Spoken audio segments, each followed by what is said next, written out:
ஒரு நாள் எறும்பும் பறவையும் தங்களுக்குள்ள ஒரு பந்தயம் வச்சுக்குது. யார் முதல்ல போய் அந்த மலை உச்சிய தொடறது அப்படிங்கிறது தான் அந்த பந்தயம். பறவை எறும்ப பார்த்து ஏளனமா சிரிச்சுட்டு மலையை நோக்கி பறக்குது.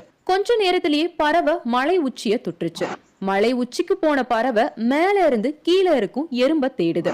அப்போ எறும்பு மலையடிவாரத்துல இருந்து பாதி தூரத்தை கூட தொடல. எறும்ப பார்த்து பறவை சொல்லுது, எனக்கு முதல்லயே தெரியும் வெற்றி எனக்கு தான். பறவை கிட்ட ஒரு சின்ன எறும்பு போட்டி போடலாமா? எறும்பு பார்த்து கேலி செய்யுது பறவை. கொஞ்ச நாட்கள் கழிச்சு எறும்போட விடாமுயற்சியால ஒரு நாள் எறும்பு அந்த மலையோட உச்சிக்கு போய் அடையுது.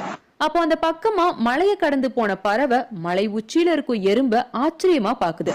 அப்போ பறவைய பார்த்து எறும்பு சொல்லுது, வெற்றி அப்படின்றது எல்லோருக்குமே பொதுவானது. சிலருக்கு வெற்றி சீக்கிரமாவே கிடைச்சிடும், ஆனா சிலருக்கு தாமதமா கிடைக்கும்.